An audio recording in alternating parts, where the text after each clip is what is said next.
we approached, he hailed me and said how much he liked the dog, even though it was growling at him.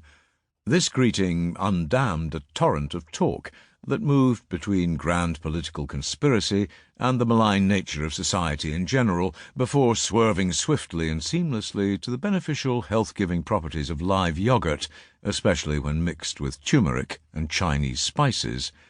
Clearly well-educated and equally clearly unstable, this man had slept the night in the woods, using the orange sheet to stay dry. Wrapped around his legs was a sleeping bag, and he wore what looked like a new and clean padded navy jacket. He had pulled its hood up and was eating something from what looked like a cream cheese carton, the silver foil turned back. When I asked him, in the moments when he took a breath from ranting about the closure of a hostel in Edinburgh, which way he had come, he pointed to the dense woods behind him. Having shown him where the strands of the electric fencing ran, and not wanting him to hurt himself, I suggested he go back the way he had come. I didn't think he was dangerous, except perhaps to himself, nor would injure or spook the animals, but I'm no expert. He must lead a harsh and lonely life, and I felt sad that I was weighing him as a potential threat, suggesting he go back the way he came, in part because I did not want him to see where we lived. If I'd had any cash on me, I would have given it to him. He seemed older, perhaps in his 50s, although it was hard to tell with his hood hiding his hair. Hoods can make people look sinister. I called my neighbour at Middlestead Farm, Andy White, and he said he would check on him. I told Adam to lock all the doors.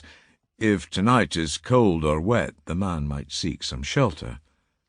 Later I decided to go up and have a look for myself. I took some cash, but he'd gone. There was no trace of him, not even an area where the grass had been flattened. I wondered what he did with his days.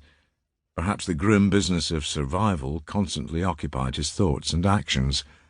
In the snows, rains, and icy winds of the bitter winter that followed, I sometimes thought about the wanderer who slept in the Haining Wood. The night before I left, to complete the last part of my journey with Cuthbert, I sat down with my maps and traced a route to the Kylo Hills and St. Cuthbert's Cave, a place where the monks fleeing from the Viking and Danish raids on Lindisfarne were said to have sheltered with his coffin and all of their relics. From there, I planned to walk the St. Cuthbert's Way to the coast, and then cross the causeway to the Island of Tides. My calculation of the distance, the difficulty of the terrain, and the time it would take to walk had to be precise, because if I missed the safe crossing times, Lindisfarne would become an unreachable island, and I would be stranded on the mainland. My original intention had been to hire a camper van for a week, park it on Lindisfarne as somewhere I could sleep, write, and, most importantly, be alone. But, just as in 1965, camping of any sort was not permitted, and so I was forced to book into a hotel. All of the self-catering accommodations seemed to be taken or far too expensive for just one person, but the hotel I chose had no bar or public area. That probably meant it would be quiet. With enough clothing to last a week, maps, notebooks, and other essential bits and pieces, my rucksack was full to bursting, and heavy. Given all of my tedious frailties, I wondered if my walking pace would be significantly slowed. I resolved to stop only when I wanted to take photographs with my phone. From the maps, the village of Holborn looked like a good place to begin the last part of my journey. A sign attached to a blue door on a small hut-like building encouraged me. It read, "Holborn Water Supply Trust, built after a long debate and much wine by the cooperation of all the Holborn villagers.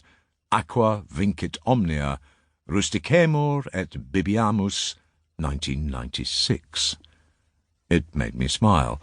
At our farm we have a private water supply that has recently been threatened by a developer, and discussions with our neighbours who share the system, councils of war, more like, have often been fuelled by wine. A bit too smugly I noted that bibiamus had been misspelled with an unnecessary vowel wandering into the first-person plural. It means, let us drink.